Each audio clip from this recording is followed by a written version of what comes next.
حضرت خالد ابن ولید رضی اللہ تعالیٰ عنہ نے فوراً حضرت سعد بن ابی وقاص سے کہا یہ کمان آپ سنبھالیں.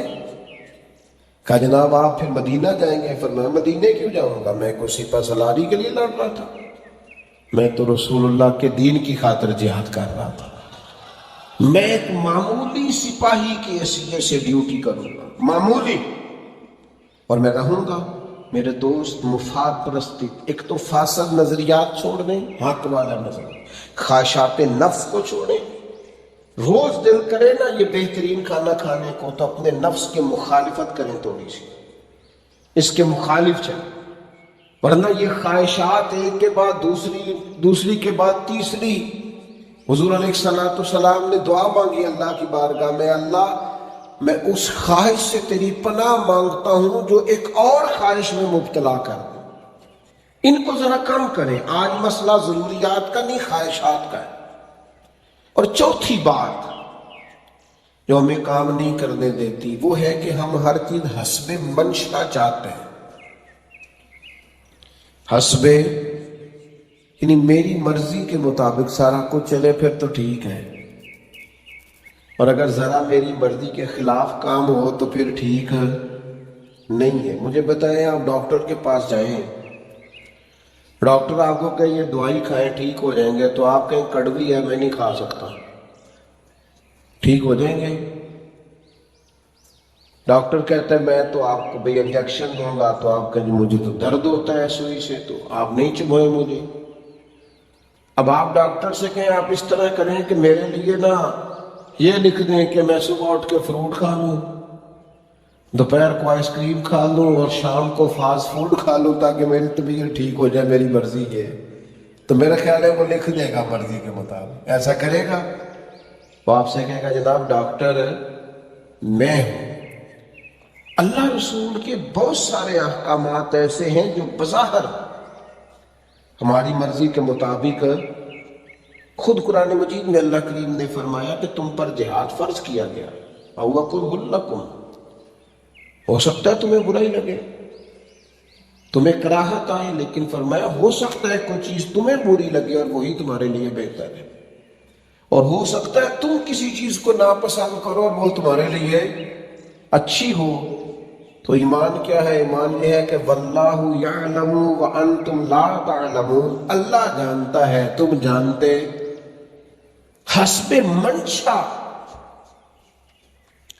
میں ایسے بھی خانقاہوں کے لوگوں کو جانتا ہوں، وہ کہتے ہیں جب تک مجھے پروٹوکول ملے گا تب تک تو میں مرید ہوں، اور اگر کسی جگہ کہا جائے گا نا کہ جناب بس آپ پیچھے ہٹ کے بیٹھیں تو سارا کام ہی ختم ہے.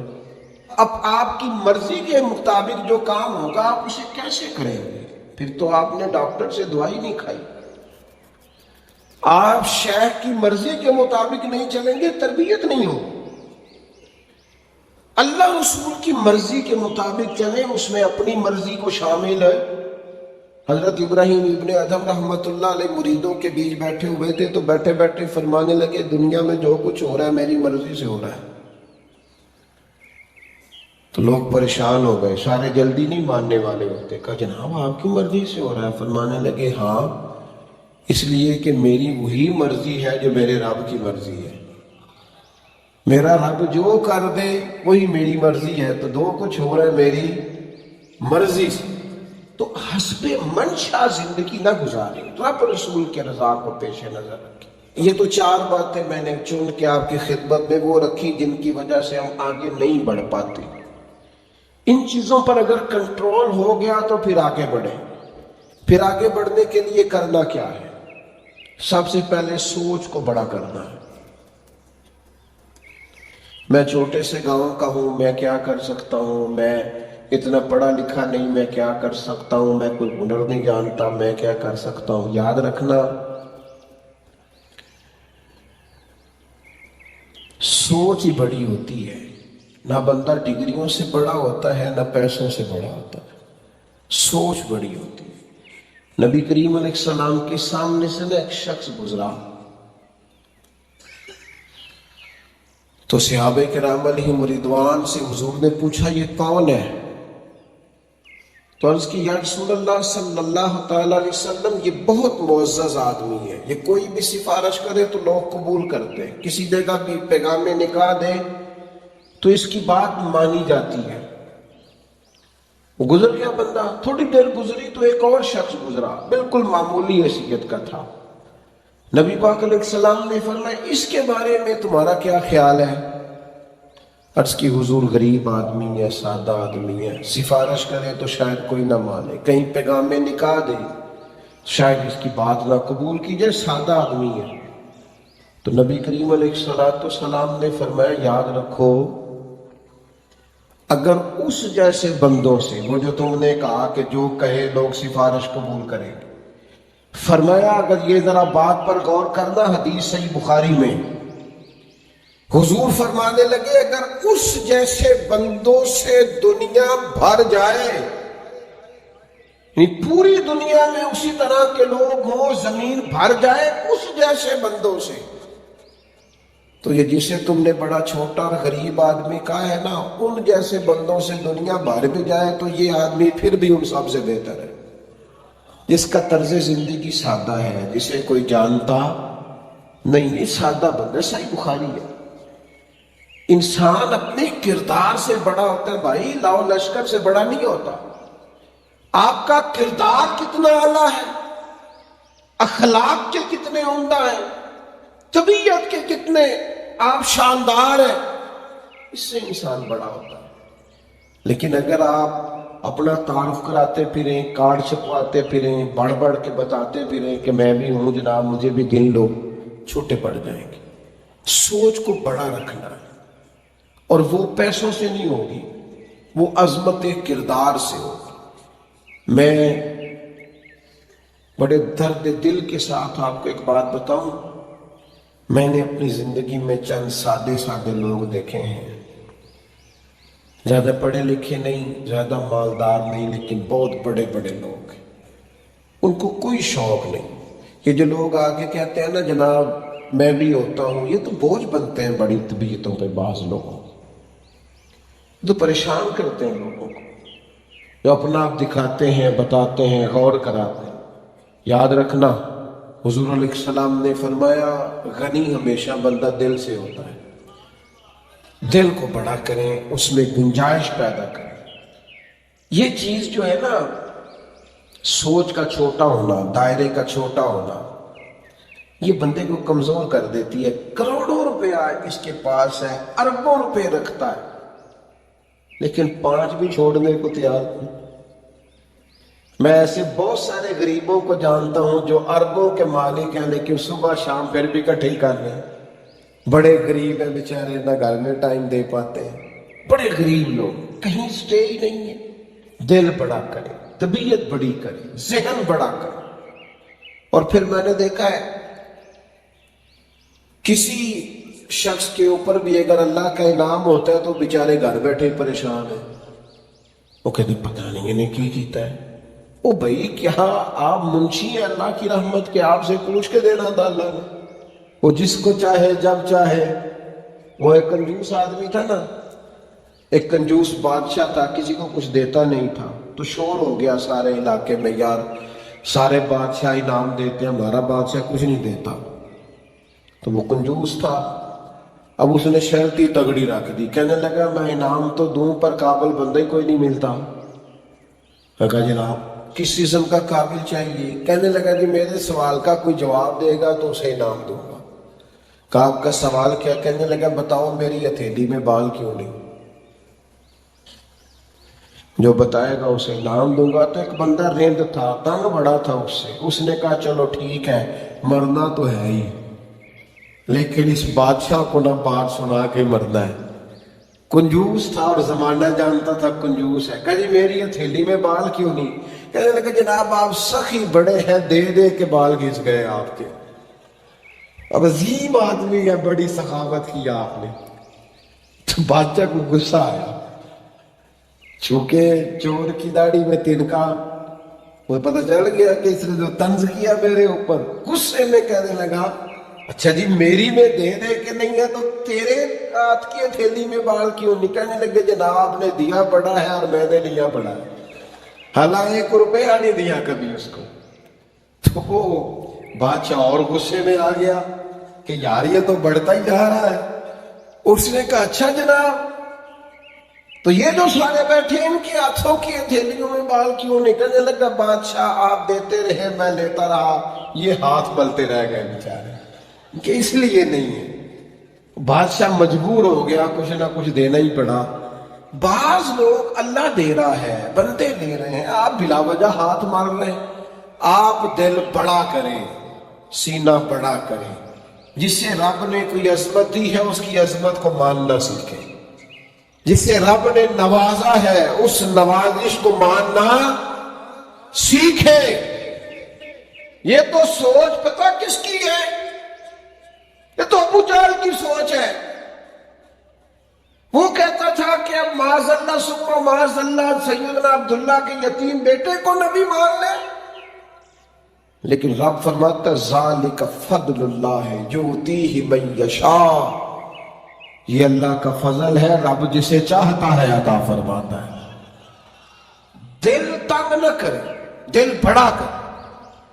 اور دوسری بات، اگر کچھ کرنا چاہتے ہیں تو اپنی ذات کے خول سے باہر نکل آئے. تھوڑا اوپر اٹھ کے سوچیں، میں، میرے بچے، میرا گھر، اس سے اوپر بھی اٹھ گئی تو صرف اپنے گھر کی سوچ رہا ہے. قوم کے بارے میں سوچ، ملت کے بارے میں سوچ. تو دیکھ تو اپنے کردار کے ساتھ امت کا کیا فائدہ کر سکتا. اپنی ذات کے خول سے اٹھ کر سوچنا شروع کریں. اگر اپنی ذات کے خول سے اٹھ کر نہیں نہ سوچیں گے. میں آپ سے ابھی پوچھوں نا امام بخاری کے بیٹے کا نام بتائیں تو آپ نہیں بتا سکتے. میں بھی آپ سے پوچھوں نا امام بخاری کے والد کا نام بتائیں تو شاید سارے لوگ نہ بتا سکیں. میں ابھی پوچھوں نا کہاں پیدا ہوئے تھے تو آپ نہیں بتا سکتے. لیکن اگر میں کہوں امام بخاری کی کتاب کا نام بتاؤ تو آپ سارے کہیں گے بخاری شریف انہی کی کتاب ہے. تو سمجھ لو جو لوگ صرف اپنے لیے جیتے ہیں، فقط اولادوں کے لیے جیتے ہیں، ان کے نام نہیں بچتے الا ماشاءاللہ. لیکن جو ملت کو کچھ دے جاتے ہیں ان کا نام قیامت تک باقی رہتا ہے. ہم یہ بتائیں ہم نے ملت کے لیے کیا کیا، قوم کے لیے کیا کیا. میرا شروع میں خیال تھا کہ میں کچھ کروں گا.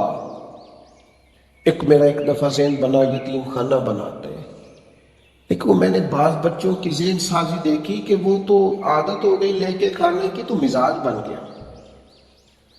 کچھ اور سمت میں نے نکلنا چاہا تو سمجھا یہ کام بھی ٹھیک نہیں. آخر کون سی خدمت ہو سکتی ہے؟ اگرچہ بعض چیزوں میں مجھے تحفظات بھی تھے، ذہنی طور پر پوری طور پر میں تیار نہیں تھا، لیکن بالآخر میں یہ سمجھا کہ کسی غریب کا بچہ ہو، امیر کا بچہ ہو، جب مدرسے میں آتا ہے تو وہ سمجھتا ہے میں پڑھنے کے لیے آیا ہوں. یہاں 550 کے لگ بھگ بچے اور بچیوں کی تعداد ہے اس ادارے میں. آپ حیران ہوں گے کہ ابھی یہ مکمل نہیں ہوا، ابھی تکمیل نہیں ہوئی. یعنی جس دن ہم نے پہلا لینٹر ڈال لیا تھا اسی دن طالب علم. اور میں کئی دفعہ چھپ جاتا ہوں جب لوگ بچوں کو لے کے آتے ہیں داخلہ کرانے، میں چھپ جاتا ہوں، سائڈ پہ ہو جاتا ہوں. زور دیتے ہیں رکھے مدرسے میں، جگہ ہی کوئی نہیں، سونے کے لیے جگہ کوئی نہیں، بچوں کی گنجائش نہیں، کیسے رکھے بچے. میں آپ سے عرض کرتا ہوں یہ ہمارے چند ایک ساتھی، اور ہم نے زیادہ مجبور بھی نہیں کیے کبھی لوگوں کو، چند ایک ساتھی ملے ہیں. آج آپ نے 51 بچے، یار کبھی غور کیا آپ نے 51 بچے قرآن مجید حفظ کر گئے. ذرا ہمیں جگہ ملی ہے، صرف گنجائش ملی ہے کام کرنے کی. 51 بچے. آپ اس بچے کو کتنا کو ذہین سمجھیں جو 10 مہینے میں قرآن مجید یاد کر جائے. اس کا ذہن اور میرا سرمایہ اگر مل کے ایک بہترین عالم اور ایک زبردست حافظ تیار ہو جائے تو اس میں حرج کیا ہے. لیکن ہماری طبیعت نہیں، مزاج نہیں. میرا نالائق اگر نہیں پڑھتا تو میں کسی لائق پر بھی خرچ کرنے کو تیار ہے. بڑی سوچیں پیدا کریں, بڑی. جب تک سوچیں بڑی نہیں نہ ہوتی. میں کبھی کبھی بات کر دیا کرتا ہوں. ایک جگہ پہ میں حاضر تھا تو ایک صاحب مجھے کہنے لگے جی یہ ہمارے خاندانی ملازم ہیں. میں نے کہا اچھا جی. اب انہوں نے اور بات آگے پھیلا دی, کہنے لگے ان کے دادا ابو بھی یہاں خدمت کرتے تھے تو ان کے والد بھی کرتے تھے اور یہ بھی کرتے ہیں. تو کچھ بندوں کو آپ وہاں کریں تو وہ پھر جیسے بعض نعت خانوں کو تھوڑی داد دے دیں تو پھر نعت لمبی ہو جاتی ہے. تھوڑا سا آپ کہہ دینا ماشاءاللہ تو پھر وہ کہتے ہیں اب اس کے ساتھ نا, وہ پھر لمبا ہو جاتا ہے کام. تو میں چپ تھا, وہ کہے جا رہے ہیں دادا بھی اور باقی بھی جی بھتیجے بھانجے بھی ادھر ہی سارے ڈیوٹی کرتے ہیں. تو اب زیادہ ہی کوئی بندہ بات کرے تو کئی دفعہ پھر رپلائی بھی کرنا پڑتا ہے. میں نے انہیں کہا کہ 3 نسلیں آپ کی خادم ہے, ان کو کچھ بننے نہیں دینا, آپ نے ملازم ہی رکھنا ہے. خدا کے بندے 3 نسلوں میں سے ایک کو تو آپ اتنا کامیاب کر دیتے کہ وہ بیچارہ کچھ کرنے کے قابل ہو جاتا. نسل در نسل غلامی پسند کرتے ہیں آپ. میرے رسول پاک کا طریقہ تو یہ ہے کہ جو غلام آیا حضور نے امام بنا دیا, اور آپ نے کسی ایک پر بھی ایسا خرچ نہیں کیا کہ وہ مضبوط ہو جاتا, طاقتور ہو جاتا. ایک تیسرا کام کرنا ہے, وہ کیا کرنا ہے, یک طرفہ خیر خائی. دین کا اصول یہ ہے کہ نیکیاں تجارت نہیں ہوتی, 2 طرفہ نہیں کہ وہ کرے گا تو پھر میں بھی کروں گا. نیکی یک طرفہ کریں. نیکی کر کے سامنے والے کی خیر یہ تھی وہ بھی جواب میں نیکی کرتا, لیکن آپ نے نیکی کو تجارت نہیں بنانا کہ وہ بھی کرے گا تو پھر میں بھی کروں گا. آپ کر دیں, وہ کریں چاہے نہ کریں. نبی پاک علیہ السلام نے فرمایا کمزور رائے والے نہ بن جانا کہ تم کہو لوگ ہم سے حسن سلوک کریں گے تو پھر ہم بھی حسن سلوک کریں گے, اگر وہ ظلم کریں گے تو ہم بھی ظلم کریں گے. یہ نہ کرنا. یا رسول اللہ کیا کریں؟ فرمایا اگر لوگ حسن سلوک کریں پھر بھی حسن سلوک کرنا, اور اگر کوئی زیادتی کرے پھر بھی حسن سلوک کرنا. حضور علیہ السلام نے فرمایا کہ یہ تو کمزور رائے ہے کہ کوئی اچھا کرے گا تو اچھے ہو جائیں گے. پھر آپ کی فقیری کیا ہوگی؟ پھر آپ کے اندر انقلاب کیا ہے؟ یک طرفہ خیر خائی کرنی ہے, سامنے والے سے مطالبہ نہیں کرنا. حضور علیہ السلام فرماتے ہیں میرے رب نے مجھے حکم دیا ہے کہ جو مجھ سے دوڑے گا میں اسے جوڑوں گا, اور اللہ نے مجھے حکم دیا ہے کہ جو محروم کرے گا اسے دیا جائے گا, اور جو ظلم کرے گا اسے معاف کر دیا جائے گا. اپنی طبیعت میں یک طرفہ خیر خائی کا مزاج پیدا کریں. اور چوتھی بات, 4 باتیں وہ کی تھیں جو ہمیں آگے بڑھنے نہیں دے رہی, اور 4 باتیں وہ جو آگے بڑھنے کے لیے کام آئیں گی وہ عرض کر رہا ہوں. ایک چوتھی بات ہے, کبھی زندگی میں کوئی منصب مل جائے گا, منصب, تو اس منصب کو اپنی زندگی میں بگاڑ کا سبب نہیں کرنا. یہ جو ہمارے استاد ہوتے ہیں نا, الف با تا سا پڑھانے والے, اور شروع میں اسکول میں پرائمری پڑھانے والے, آپ پی ایچ ڈی بھی کر جائیں نا, استاد میٹرک ہے, آپ پی ایچ ڈی بھی کر جائیں تو استاد نے پھر بھی استاد رہنا. ہمیں نہ ذرا کوئی منصب ملتا ہے, نہ ذرا, یعنی جو کل کو تنقید کر رہے ہوتے ہیں نا حکومت کچھ نہیں کر رہی, جب انہیں حکومت ملتی ہے نا پھر ان کو پتہ چلتا ہے کچھ ہو ہی نہیں سکتا, خزانہ ہی خالی ہے, حالات ہی